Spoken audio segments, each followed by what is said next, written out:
Good morning, and, and welcome to the digital service of our Unitarian Universalist Church of the Hill Country. I'm Vicki Luther, and I'll be the service associate and presenting this morning with another of our congregation members, David Gross. Welcome to everyone. I don't know that we have any visitors. I don't think so. And then I would ask David for our opening words for our service today, which is entitled Spring, Pay Attention. All David? right, this is a little poem by Robert Frost called The Pasture, an invitation. The pasture. I'm going out to clean the pasture spring. I'll only stop to rake the leaves away and wait to watch the water clear, I may. I shan't be gone long. You come too. I'm going out to fetch the little calf that's standing by the mother.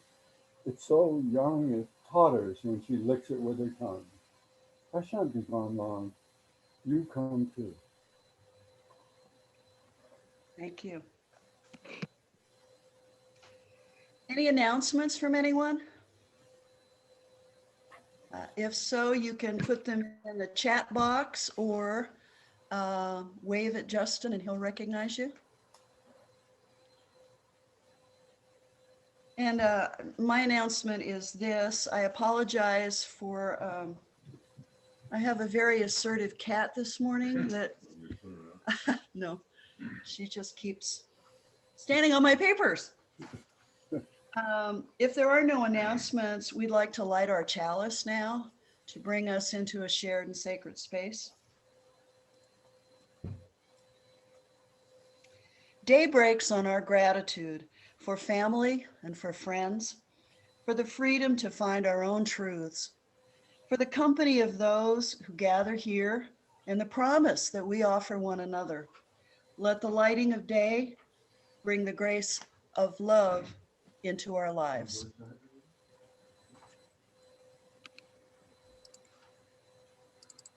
Moving on with our service, I'd ask you to say with me our mission statement and affirmation.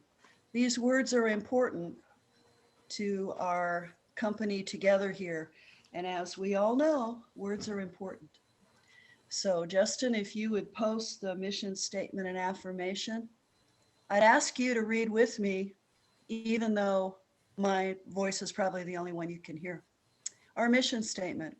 We journey together, guided by UU values, to seek, to nurture, and to serve our loving church family, our community, and our world. And our affirmation. The doctrine of this church is love. The quest of truth is its sacrament, and service is its prayer. And this is our great covenant, to dwell together in peace, to seek knowledge and freedom, to serve humanity and fellowship, as we strive to have all souls grow into harmony with the divine. Our hymn this morning is a favorite of everyone, I think. It's called Morning Has Broken. And I found out that it was written by a woman named Eleanor Farjean. She published it in 1931. And she was a very well-respected and award-winning children's author, and also a great friend of D.H. Lawrence. Anyway, we'll now, you can sing along if you want to, but our hymn this morning, Morning Has Broken.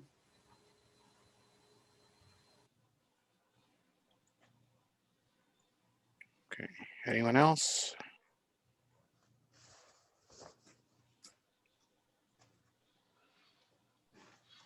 Okay. Thank you, everyone. And Jill, our thoughts are with you and with your sister as well. Our presentation today will begin with a few words from David to kind of set the theme for the poetry that he and I selected to share with you. David? Yeah, our theme is the vernal equinox. It's usually on the 21st of March.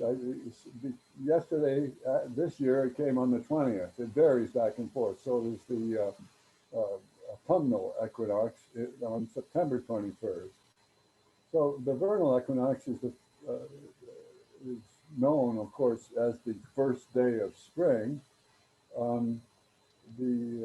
must say it's nice to live in a part of the world where it actually feels like spring on the vernal equinox, as opposed to Maine, where it's nowhere near spring, not even remotely near spring. But the other, I call attention to the word vernal equinox. In one of the poems that we will read in a little while, we'll hear Wordsworth use the word the vernal wood. And vernal means spring, but it also means green, and it means the green of growing trees, vernal.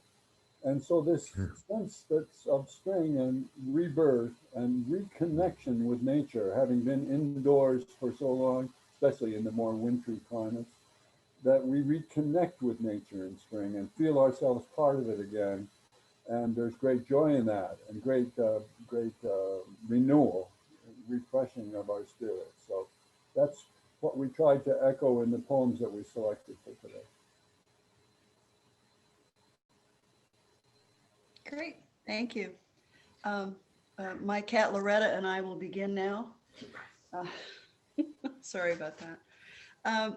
David and I spent a wonderful afternoon together and many emails exchanging ideas for poems about hope and renewal and the first day of spring.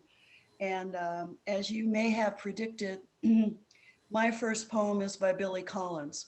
And Billy, of course, is a great American poet. He celebrated his 80th birthday just this week.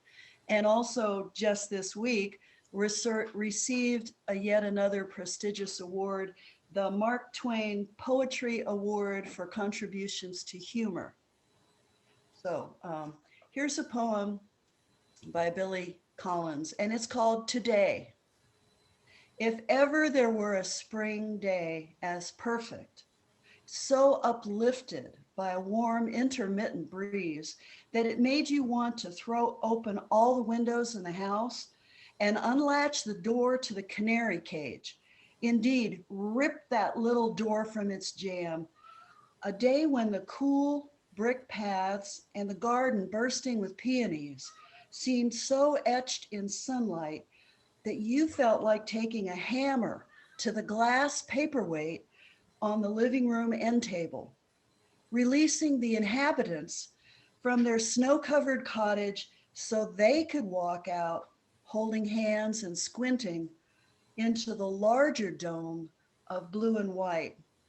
Well, today is just that kind of day.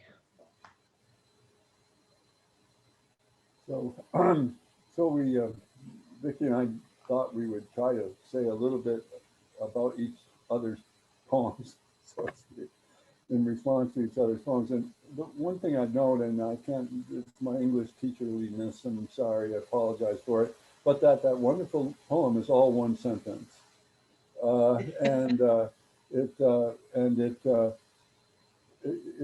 It begins, if ever there was a spring day so perfect, and it ends, well, just that today is just that kind of day.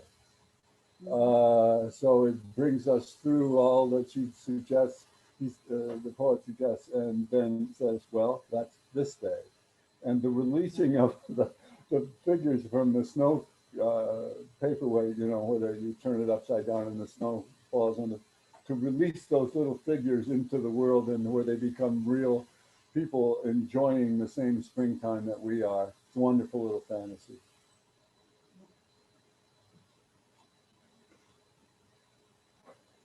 Our next poem is by Mary Oliver, many people's favorite poet, including mine, a recent poet, modern poet. She died just last year, or the year before that. No, last year. She's a wonderful poet, and I really, if you have any kind of vague interest in poetry but haven't pursued it, I totally would recommend Mary Oliver. And this recently published book called Devotions is a collection that she composed herself from all her works just before she died. And this is the first verse from the Book of Time by Mary Oliver. I rose this morning early as usual and went to my desk, but it's spring and the thrush is in the woods. Somewhere in the twirl branches and he is singing. And so now I am standing by the open door, and now I am stepping down onto the grass. I am touching a few leaves. I am noticing the way the yellow butterflies move together in a twinkling cloud over the field. And I am thinking, maybe just looking and listening is the real work. Maybe the world without us is the real poem.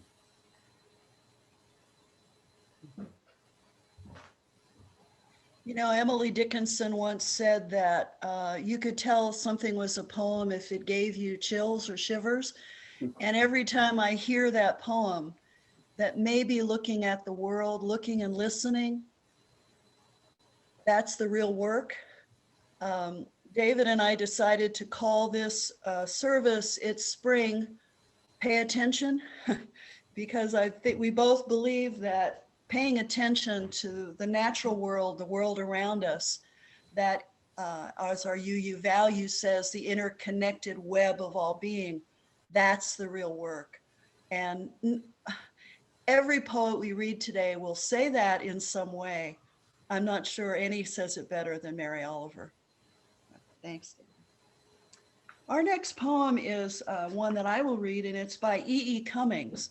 Some of you may remember E.E. Cummings from old school days because he was a famous freeform modernist poem, although he died in 1960. He did not like capitalization, punctuation, or verse form. So many of his poems are spread across the page with no capitalization and full of surprises. Now, this poem contains a word that I think I want to mention ahead of the poem because number one, it's difficult to pronounce. And secondly, I want to make sure everybody knows what it means. And the word is prurient, P-R-U-R-I-E-N-T, prurient. And it means having an overdeveloped sense of sexual matters. Okay, it means lewd or lascivious. It's not a happy word. And he does not use it in a complimentary way. Okay, so here's the poem by E.E. Cummings.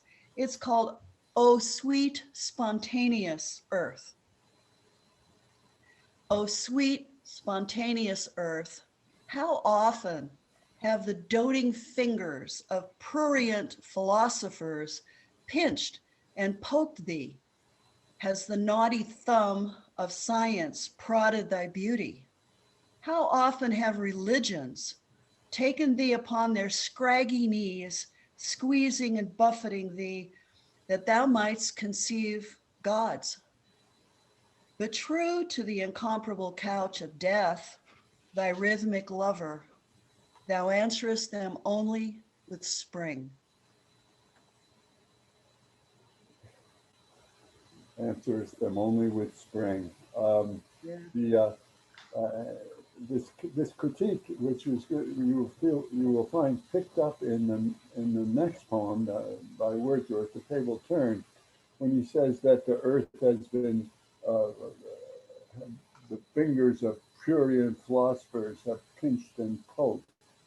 I would mention that up until recently, up until the 19th or nearly the 20th century, the common word for what we call science, natural science, was natural philosophers, and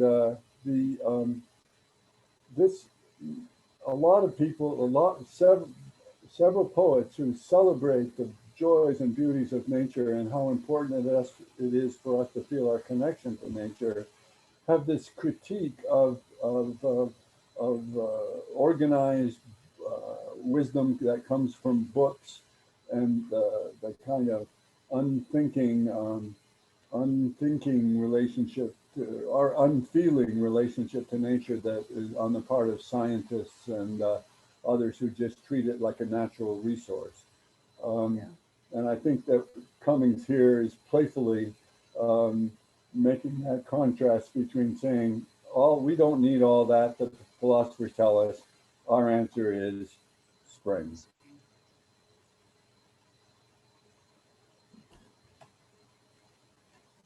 So the next poem is a poem by William Wordsworth, one of two and a little bit more Wordsworth poems. I've edited it just a little. It's called The Tables Turned and is one of his most famous poets. William Wordsworth is wrote right around 1800, lived in England and wrote in and about the Lake District, that beautiful part of England in the north, and and and was absolutely the greatest celebrator of nature and urging us to be part of nature.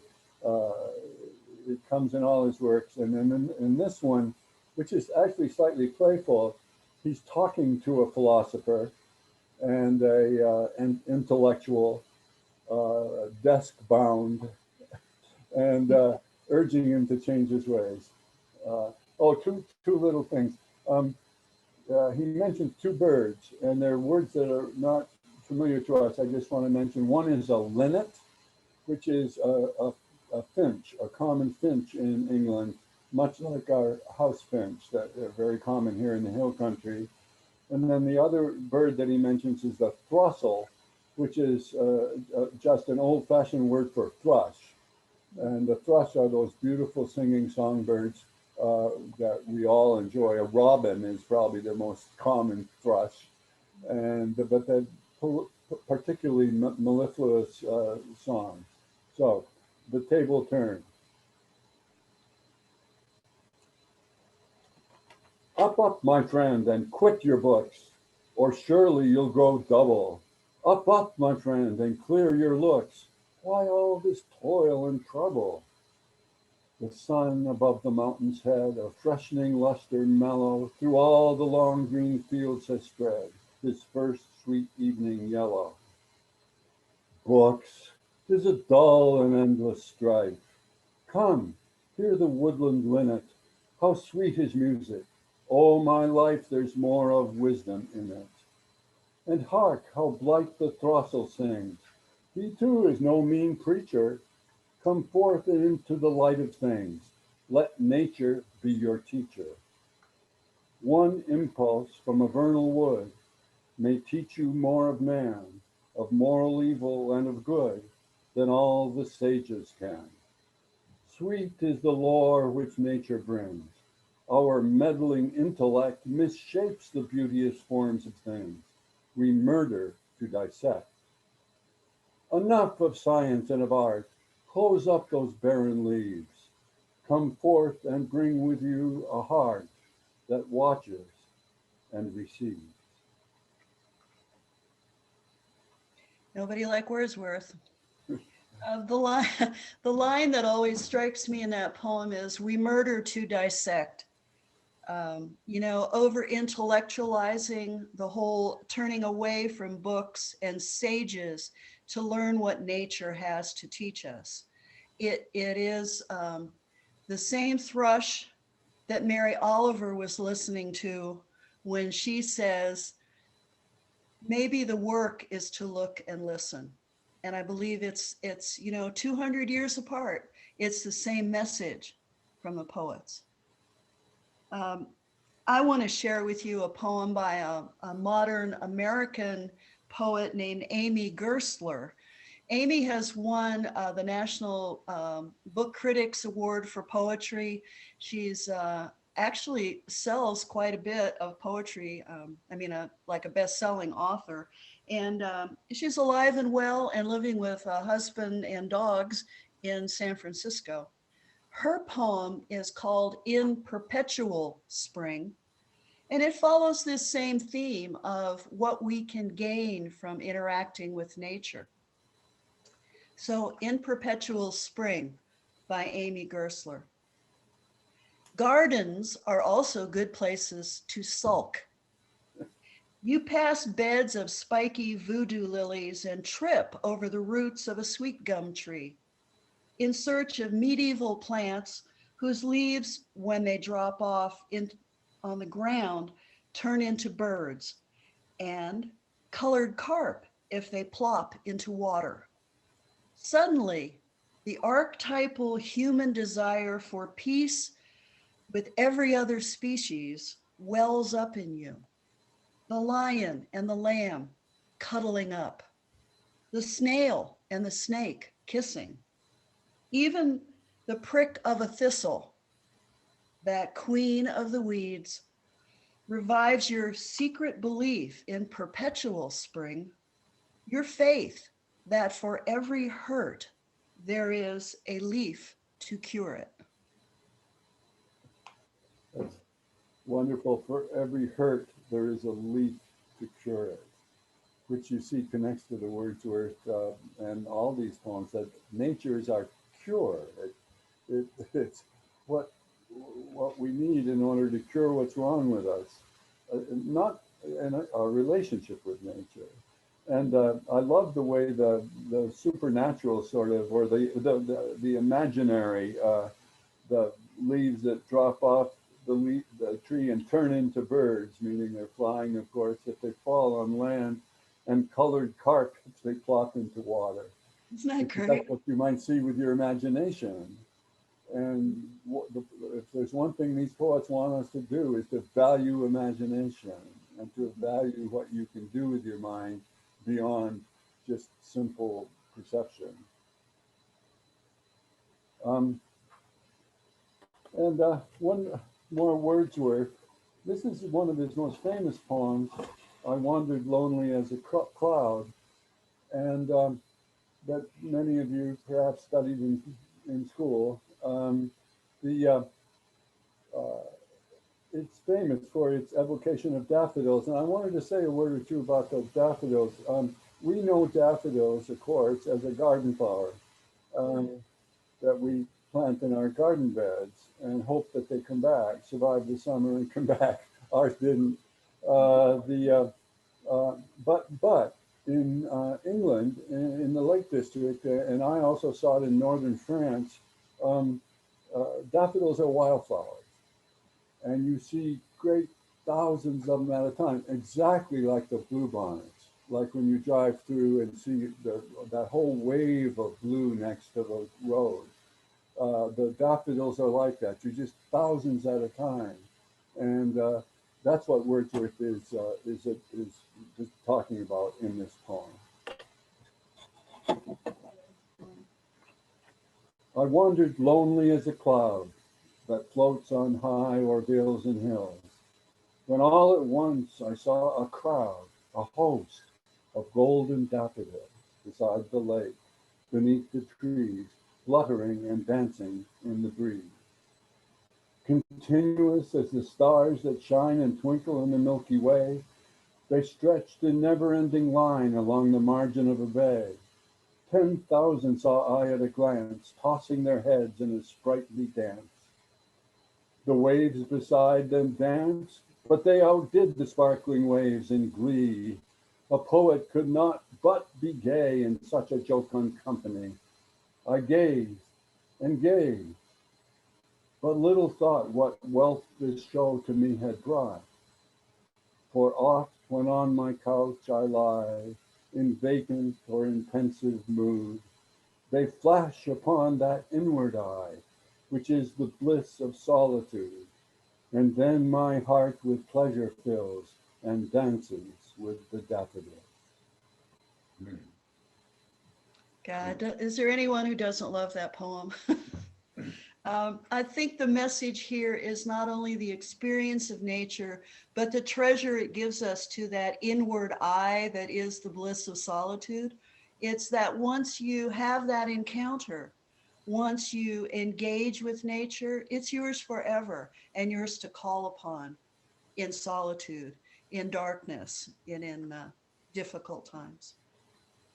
Well, thank you for listening to us. Now is the opportunity for congregational response. So we'll turn this over to Justin, and if you chat or signal to him in some way, he will call upon you for your comments, which we welcome. All right, Sherry, let me get you up first.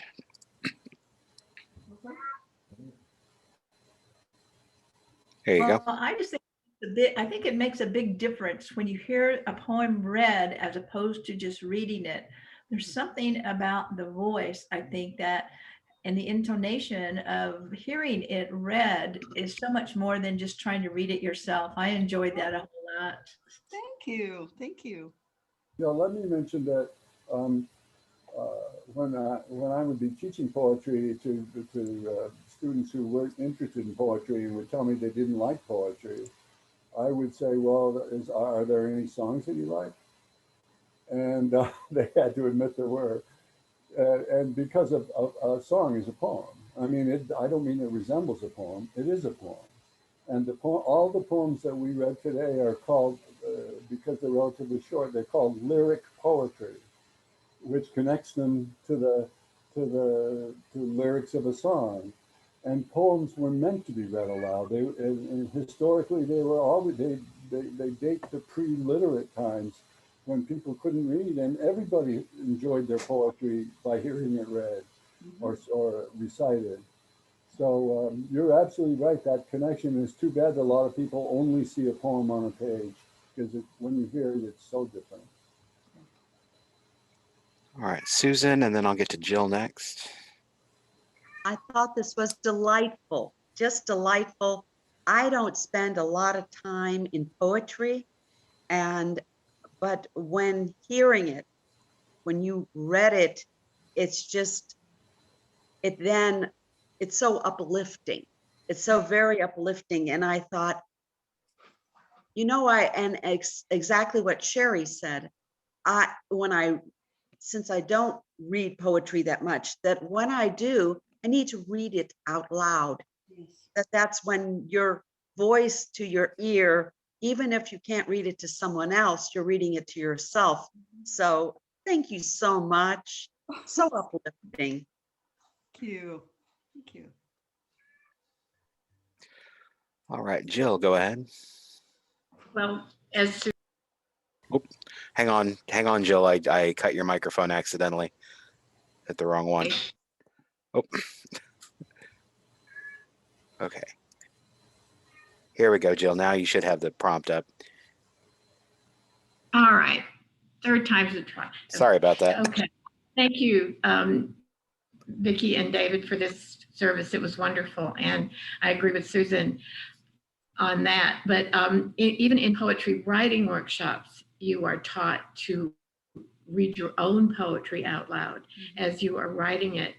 But a couple of poems came to mind when I was listening to these. The Cummings, another wonderful Cummings poem that would have been appropriate for this. The first line is, "I thank you, God, for this amazing day." Yeah. And something about the green leaves, spirits of trees, and a blue true dream of sky. I used to have it memorized, and it's just a beautiful nature poem. Another one that came to mind, thinking about looking at things from a scientific point of view, was the Whitman poem, When I Heard the Learned Astronomer. And he listens to this boring lecture about the stars, and then he goes outside and just looks at the sky. Yeah. And that's kind of like Mary Oliver saying, just pay attention. Exactly, yeah. So this is wonderful. Thank you. Thank you. Sarah, you're up. Thank you for that. Oh, sorry, Sarah, 1 second. Hang on. Every time someone talks and I'm trying to cut off the previous person's microphone, it jumps. So, okay, go ahead, Sarah. Yeah, thank you, Vicki and David. I really enjoyed that. It was, well, we all did. It was really, really great. And I would like to have that again one day. If it's an idea, because like Susan and Sherry said, it is different when you hear it, and it is better. And when I go home, my brother comes and gets me from the airport in London, and we drive home because I live down south, and if it's in spring, the daffodils are all out down south too, and it's like you forget it. It's really, so that was really good. It's like a sea of daffodils in the spring. Thank you. Wonderful. Thanks for sharing that. Okay, Carolyn, you're up next. Oh, lots of comments. There you go, Carolyn. 1 second. Every day, these mornings, I go out to my dead garden and looking for signs of life, hoping to see a little tiny green leaf. And they're here, they're back. And it's just like the thrill of growing up in the cold country, David, in Maine and upstate New York and everything, with months and months and months of winter. And it's March and there's dirty snow and mud and then all of a sudden you see a crocus, the first little snowdrop, or a crocus, or a daffodil. And it's like, it's a total renewal of hope, of nature, of life. You know, it's great. Thank you. And look at E.E. Cummings, Billy Collins, Lawrence Getty. I gave my Mary Olivers away. We had the right audience for this, didn't we, David? Yeah, we really did.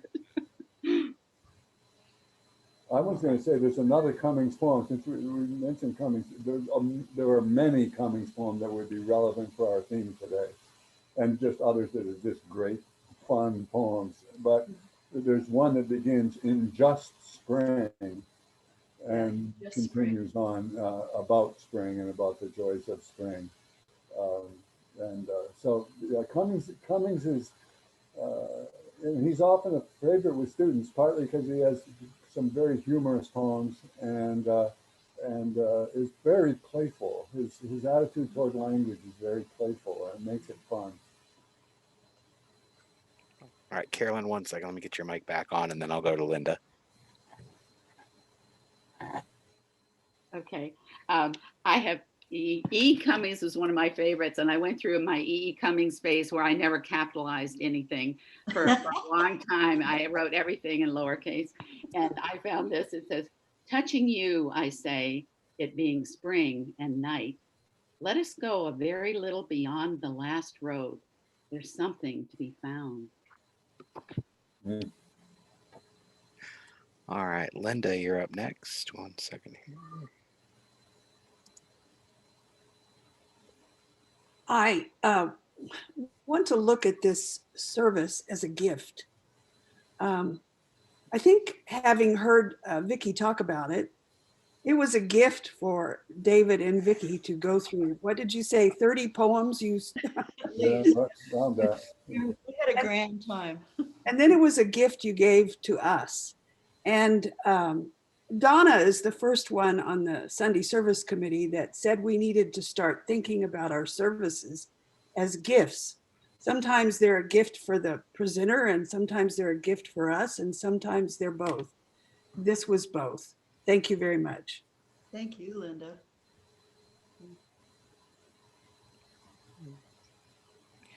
Anybody else? Oh, Meredith, 1 second.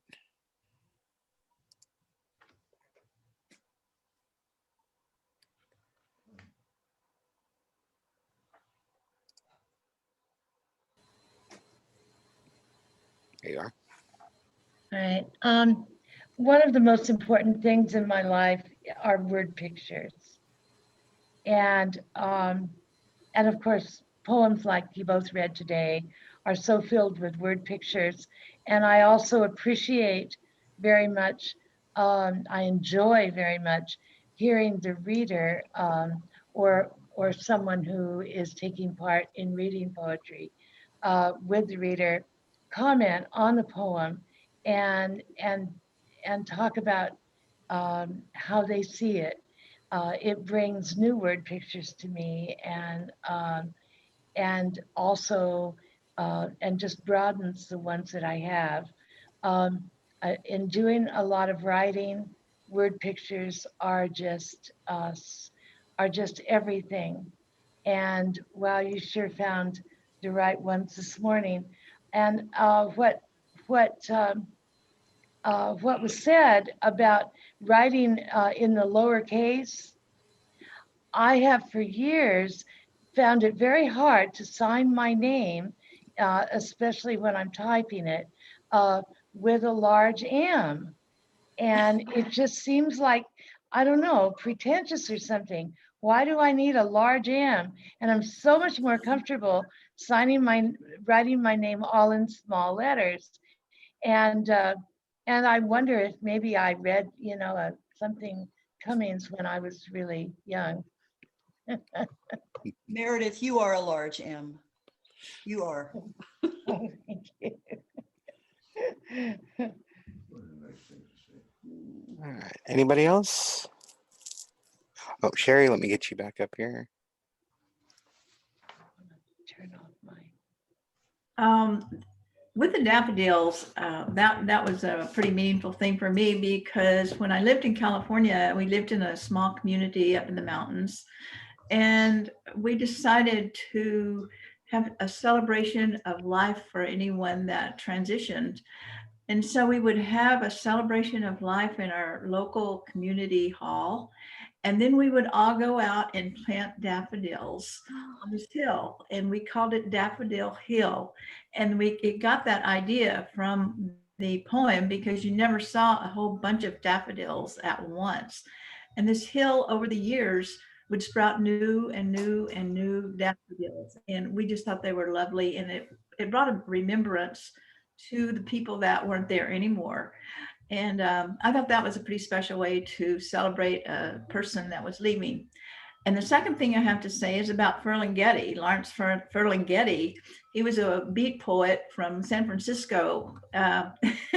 And he just died this month at the age of 100. And he was one of my favorite poets. So anyway. Thank you for that. Thank you for that. All right. Meredith, let me get you back up just a second here. Okay. Okay. Yeah, go ahead. I just realized that I forgot to thank you both, because I meant to do that. And I also meant to thank you very much for today, but also I'm so grateful for the fact that we can turn to people in our own congregation, our own friends and fellow members, for wonderful things like this.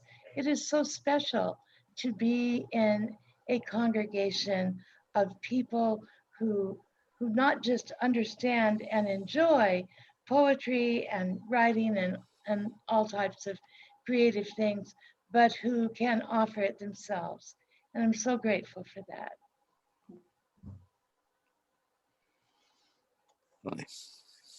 Anyone else for comments? Thank you, Meredith. Thank you, everyone. I'd like to, if there are no more comments, I'd like to have our chalice extinguished at this point.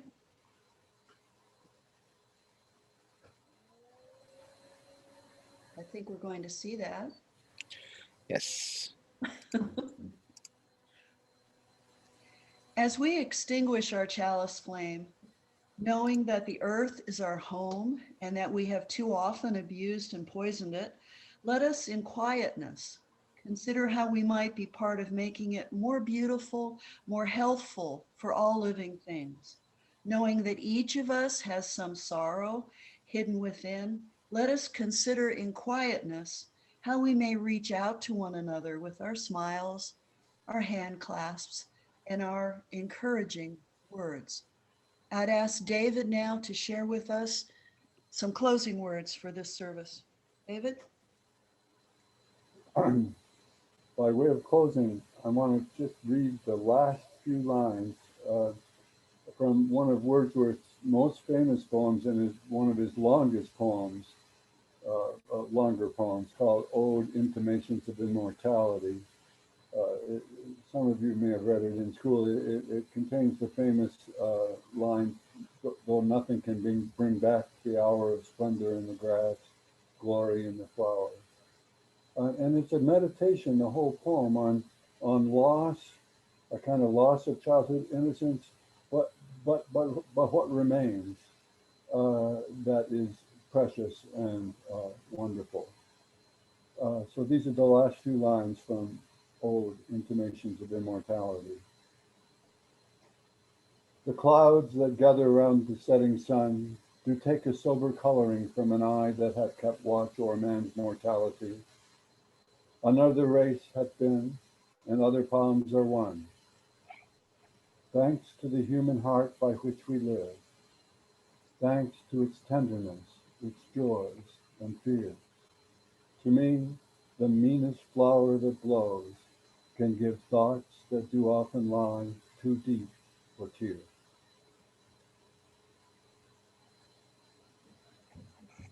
Thank you.